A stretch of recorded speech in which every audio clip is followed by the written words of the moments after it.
is Cars and Bids. I'm Kennan. I'm Rational Nick. No such thing. And today we're going to talk about the most underrated cars from the 90s. Let's do it.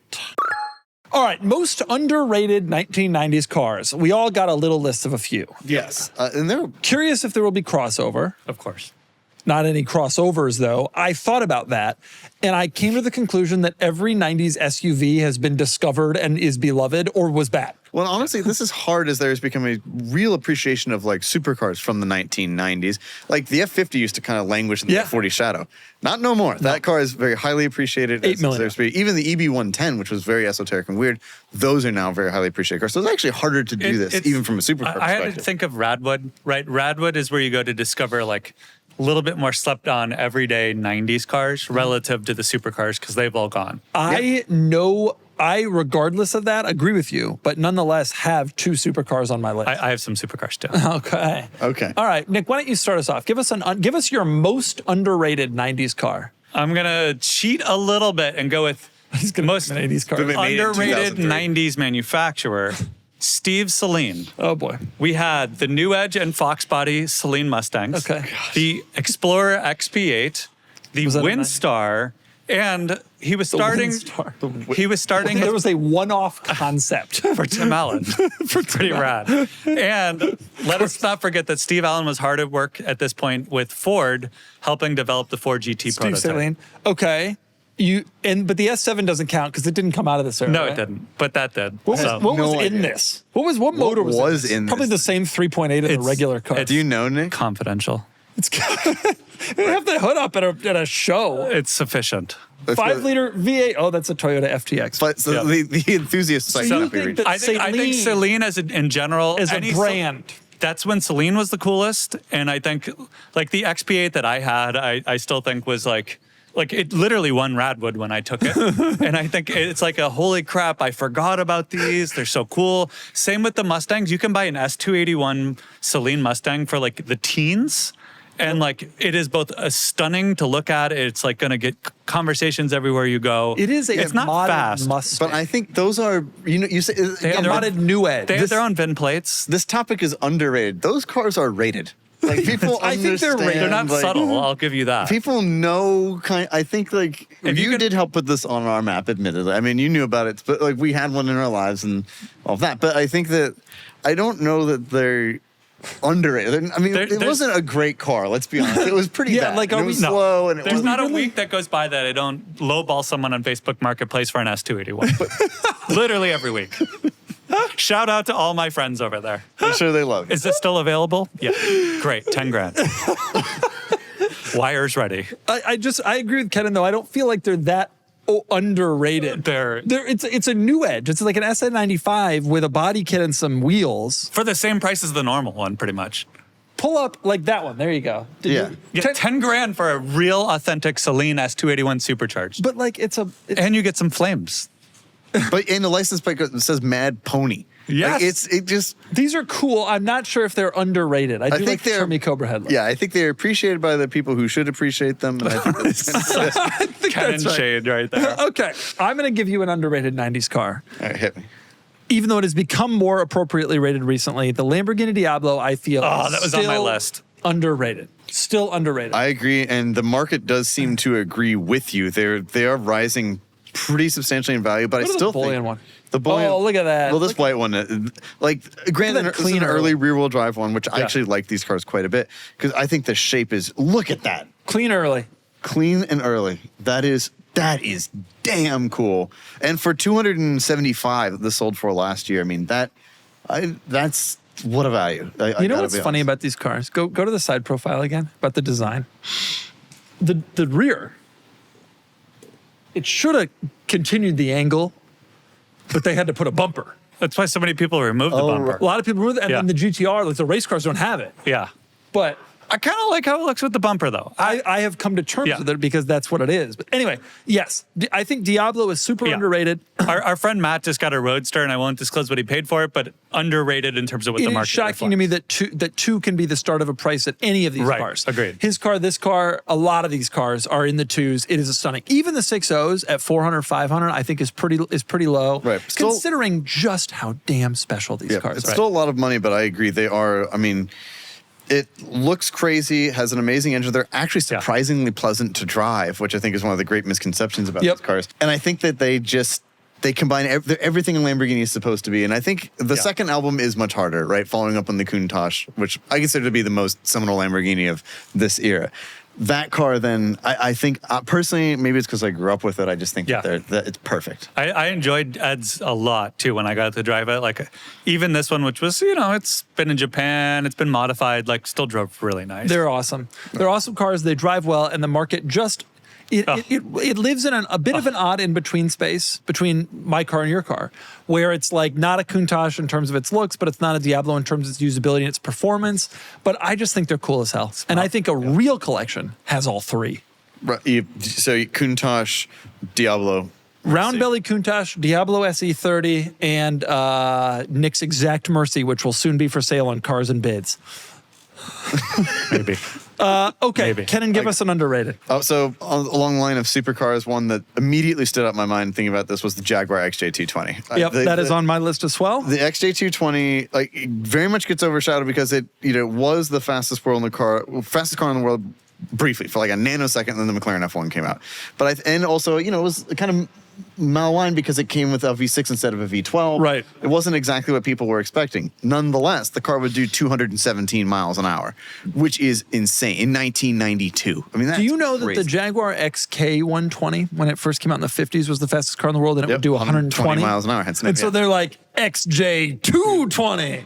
Here's pretty the irony. baller. I'm going to give you the irony. The XK120 could actually do 124. This car could only do 217. If you average the two, they were right on the money. And that's the English. But I think they look insane. The only drawback to this car in my mind, it's not the styling. I've driven one. It is not the drive. It drives wonderfully. Owning the car is a challenge. Yep. Servicing the car is a challenge. Yes, And it is. as a result, they all have low miles. They all have needs, tons of needs.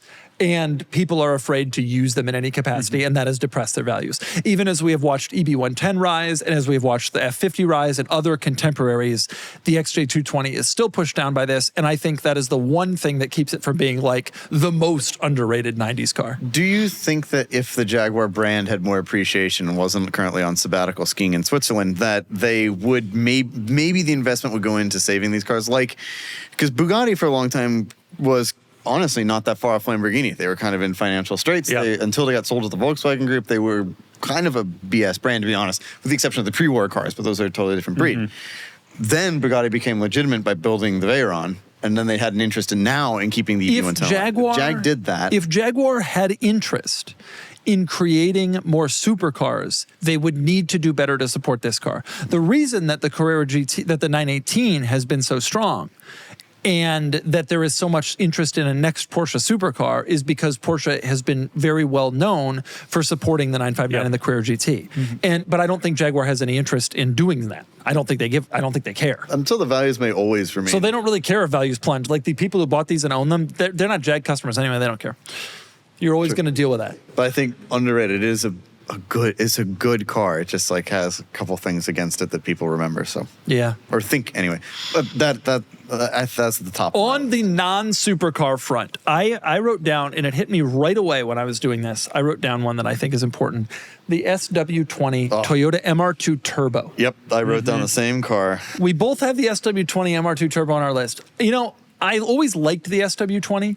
I didn't love it until we had one in the office. I reviewed a red one that was just unbelievably, it may have been this one. It was just, this one. It was so nice. And I remember it's one of the few cars where I have reviewed it. And then after I was done, I kept driving it. Like usually I finish the video and I got things to do and I'm like, all right, I got to stop. But this car, I remember I turned off the camera and I was like, I'm just going to have some more fun. Like it was so much fun. This one sold for 35, which is the absolute peak that any of these has ever sold for in the history of the car. They're pretty findable at 15 to 20. Absolutely. And it's mid-engine, great weight distribution, steering is great, shifter is great, clutch is great. It's a Miata, but like cooler and rarer. Totally. I mean, For similar money. 200 horsepower, manual transmission only for the turbos. Like, I think that it's just, I couldn't agree with you more. Even the normal SW20 is fine. Like, is a great car. But the turbo specifically is just like, it's just everything. People talk Supra so much from this era. I know, and it deserves it. Totally. But like this car was also absolutely top notch. And from the type of driving that I prefer, this was a more fun car. Like more twisty, more technical, more precise. This was just better at all that stuff. Go to the interior. What are your thoughts on the SW20, Nick? I haven't given it thought. Nick has never. You know what? Because he looks at the Fiat. He looks at like all these that have been turned into 355 replicas. Yeah, just say it's a kit car. Kind of all. Well, I think that's one of the funny things about the car. It never developed its own great reputation. And it's crazy when you think about it now. Toyota was making a mid-engine 2-seat sports car. Mm-hmm. Yeah. Think about that. Imagine if they did that today. It's crazy. It's crazy. An entry level, by the way. There were other sports cars higher up in the range. Imagine if the FRS was a mid-engine car. That would be so cool. It's just wild that like that ever happened from a mainstream automaker just like doing this. It was a neat time. Yeah, I totally agree. This firmly, I think, belongs on that list. But unfortunately, people look at it that way for exactly what Nick touched on. They all get turned into kit cars, but it's a shame because the base of it is really good. Nick, hit us with another one. I was going to go Mitsubishi as a brand in general, but specifically the 3000 GT. Oh, wow. But I'll throw in the early Evos and Pajeros as well. Oh, wow. Okay. They're all gettable for They're cheap. not a lot of dinero and like pretty darn cool. Yeah, they're And you cheap. can mod them. The Stealth, like the whole range of those cars counts. But like for under 10 grand for the 3000s, like they're pretty cool. That's a VR4 for 8,500 This one's a VR4, yeah. Damn. Yeah. So certainly underrated. If you look at the counterparts, right, the Supra, the R32, the other Japanese sports cars of that caliber, they're trading for 10. It is interesting, especially because you mentioned the Montero. You oddly said Pajero, but here we are. Here we are. You could get a Pajero Evo overseas in the 90s, couldn't you? Yeah, but the Montero what I'm was thinking. called. You're just thinking of the Evo. Yeah. I think about the Montero in general. Type in Montero because, it's funny because Toyotas from this era are beloved, people obsess over them cars. Mm-hmm. But the truth is, scroll down a little bit, the truth is the 90s Montero, like that, was also body on frame, tough truck, low range. Like it was V6. It was basically a 4Runner. It's just that it doesn't have the Toyota rep to it. Yep. Right. Yeah, agreed. That's actually a very good point. Although Nick got there in kind of a weird way, but it is like it is. I don't know if the Pajero. That's how my I don't think it's what he meant, but he got there. It's Yeah. like he accidentally hit a great backhand. He didn't mean to, but it stayed in. These are cool cars. Mitsubishi in general, 3000 GTs are cheap for the level of like crazy they looked and for the level of performance they had and all the technology. I have to say, in their time, I think that the 3000 GT, the VR4 Spider in particular, is tremendously overrated because at the time, like I think you mentioned, it cost more than the Supra. It was like 120 grand. Yeah. But adjusted for inflation. That's nuts. And honest, and I've People pay. I've driven 99s were like 100. Twisty son of a gun. That's why there's not many a great of them car to drive. But around. nonetheless, I do think they look really cool. But I was shocked driving that around. I was like, wow, this was what an equivalent of 120 grand bought you in 1995. Nonetheless, it is a pretty cool It car, is a cool car. especially when you consider that a lot of these are. I mean, this is a 3000 GT VR4, the Dodge version that sold for 12. Right. I mean, it's hard to argue with. I mean, this one. These are fun cars. I think you could get the early DSM Eclipses around this era too, and the Eagle Talons and all that. They also had some issues. I will say Evos is another good one. Early Evos, the 6 and up have kind of a rep and are more expensive. Right. But like an Evo 1 is like a 15 car, an Evo 2, Evo 3, and they're pretty quick. They're kind of fun. We had an Evo 4 in the office, and I had a lot of fun with it. Look at this. Yeah, Evo 2 for 14. For 14. How come we're not doing that? Kennan, how come you don't have an Evo 2? Hey, it's not my cup of tea, but I do respect it. I think it's What cool. about 6? Is 6 your cup of tea? 6 is getting there. I like the 6 a lot. Give me a man. Dang. Killer. Kennan, give me another underrated 90s. Okay, so one that I think of, it's beginning to be more appreciated. It was just so obscure. Is the Renault Sport Spider. These cars were, again, they were only offered in Europe, were never sold here, but I think they are go to yellow over there. so That cool is because cool. that looks like a concept car for the road. Well- now granted, it was overshadowed by the Elise, which came out at the same time and weighed 500 pounds less. Well, and also, I mean, click on the rear photo. The thing about this car that always did it for me was the rear hoop. Yeah. Like, it didn't look that much like a concept car, because a concept car, they probably wouldn't have put an upright bar sticking out the back of the car unceremoniously. Hey man, get a sawzall, you can fix that. But It was just such a. It literally looked like Yeah. you were gonna grab it and like those little cars that tourists drive around. You know, like Totally. that's what this looked like to me when I see these things. honestly, that is the trouble with one of these in San Diego. It's not an attractive vehicle in my mind. I also never loved how the light and the thing come together. Oh, I in like one little- that. I like it. I think it believe in looks very We do sports Fender here. prototypey.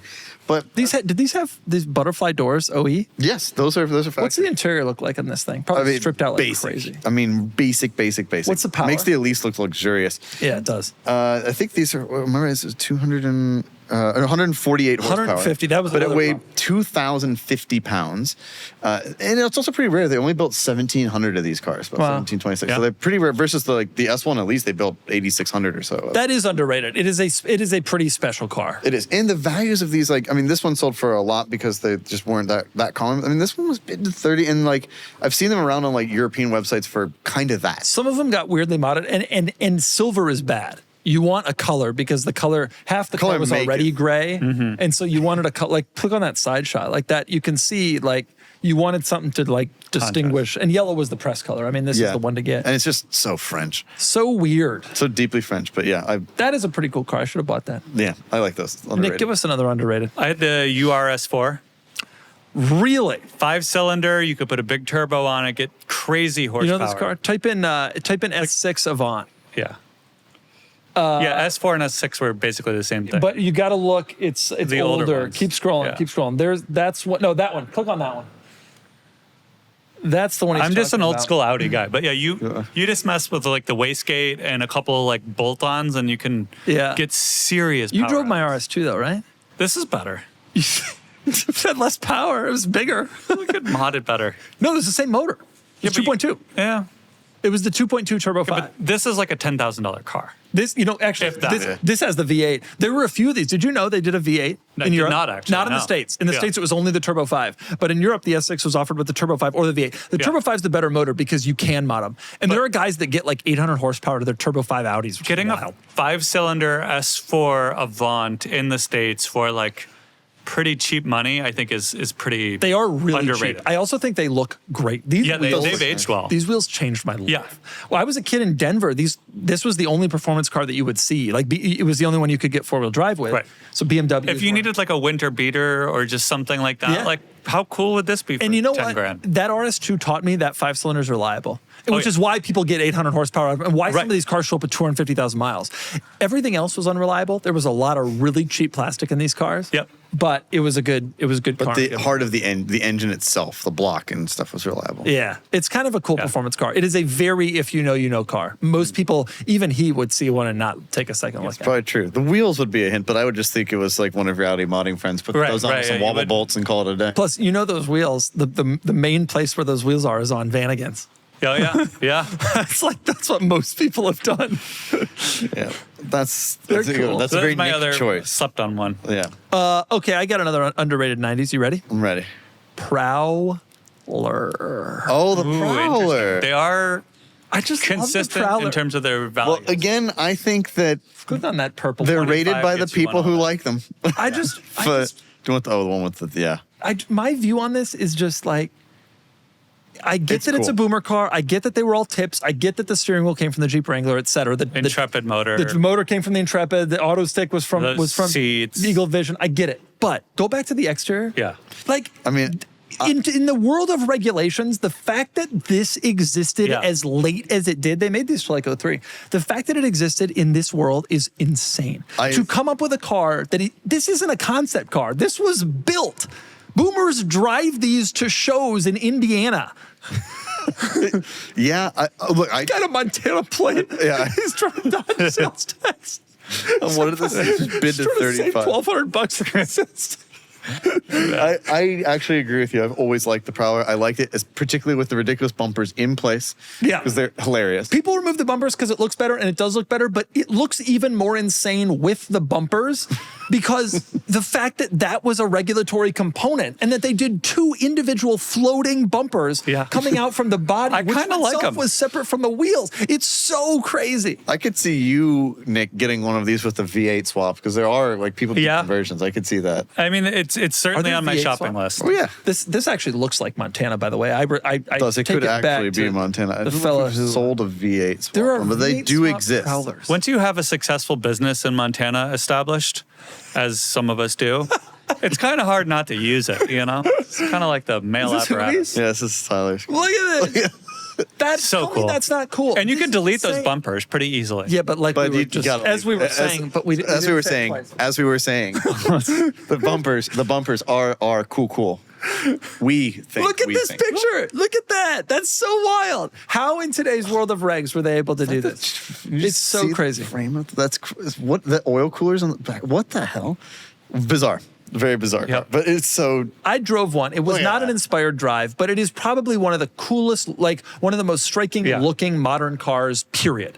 I would lose it if I saw one driving around. Purple, especially with the white. I believe Hoovies too, he Trailer. was able to mod the motor just a little bit and back get to more power out of it. Like it's not, there's stuff you can do to make it slightly more pleasant in terms of the powertrain. The thing about the engine too was, I mean, it was a reliable. This Reliable motor was in every car. Like, right. It was the rental car extraordinaire. Yeah. It's the only car still rocking the 3.5. Every other Chrysler from that era is gone. All right, give us one more. Kennan, give us one more. All right. I personally like these cars. Not everybody does, but I think the Ferrari 456M specifically. Oh, wow. The 456, I don't know if we've sold. So the M came out in 1998, right? Sort of toward the end of the 2000s. But the M got a lot of improvements over the normal car. And I think these have always been overshadowed by the 550, which is tremendously more popular from its time. But it got the brakes from a 550. It got completely different suspension geometry, so they drive a heck of a lot better. They got slightly cleaner styling. They got rid of like the vents that were here and added a bigger grille for more cooling. The cars got better. And I think that these cars still, admittedly, there's some Ford probeness to it, I have to say. I never felt that way. But when I was a kid, I felt this was the most beautiful car on sale. I think the taillights were Don't always feel that way starting- anymore. Yeah, don't feel that way anymore, mate. But I think that, I mean, these cars are so inexpensive. I mean, this one sold for $57,500. Now, granted, it was an automatic, but still, like, that's a crazy bargain. You have a V12 Ferrari. When I was a kid, they were new. They were like $325,000 then. Wow. Very And so to this day, when I see one that is not modded, not like this, I look at it. That's not an M, but when I look at it and I think that's still in my mind, that's like the big baller Ferrari. Yeah. I can understand that. But I So I cool. just think they're really underrated. And they only built about 1,300 combined between manual and automatic. Of the M's. Of the M's. Only 30. How many 456 total? I think it was a little bit more than. It's a shame this wasn't a shooting brake. I want to say it was Only another would've been 2,500 cars on top of that, I think. 3,300 total built. So Yes, it's another rarer. 200. It's rarer than the 300 SL. It's something to think about. When you see a 456 of any kind, the person has to put it in drive or they have a baseball cap over it when they park it to hide it. Just keep in mind that car is rare. 3,100 550 Maranellos and 3,258 300 SLs. And this is 3,289. Oh my God, there's 30 more 456s. I promise you, though, there are more 300 SLs surviving. Absolutely. That's so true. Because that was the drawback of this car, the unsaid drawback of this car. Yeah. It had reliability issues. It did. It had the valve guide problem, the header issue, the EC, the engine, the transmission, adjustable the There's a body. trans problem, too. You can't fix the trans. You have to pop in a whole new trans. Yeah, the automatic, in particular, the GM trans has to be, but swap it to a manual. Oh, wow. You do just do a conversion. Yeah, why not? Yeah. It's so inexpensive. I mean, Swap and the oil. 550s do. I would imagine it's the same bell housing because the engines are very similar. So, but no, I drove this one, and I think you did. Is that a Long Beach? Yeah, 6-speed baby. But the M in particular, I think, is very underrated. It's a comprehensively good car. I just think it hasn't ever gotten the respect that it deserves. Yeah, those as are a cool. lot of 2+2 Ferraris don't. No, I Yep. agree. But those are cool. They are fast. They can drive fast for a long time until the valve guides go. They are cool looking, and they're special in a way that, like an FF isn't quite as like it's like more known. Like Yeah. this thing, people don't. You show up, you're cool. Yeah. Yeah. Nick wants the wagon version, of course. Of course. Venice. Briette Venice, baby. 90s best underrated 90s cars. There you go. We agree with all this. Would the Dominator slot in? No. Was that 90s? Yeah. Yeah. But Actually, I'll throw in the P38 and the Multipla too. No, again, rated correctly. yeah. Look at that thing. God. Yeah. Ugliest It's car. gorgeous. It's cool. I love it. Thanks Boy, for watching. Goodbye.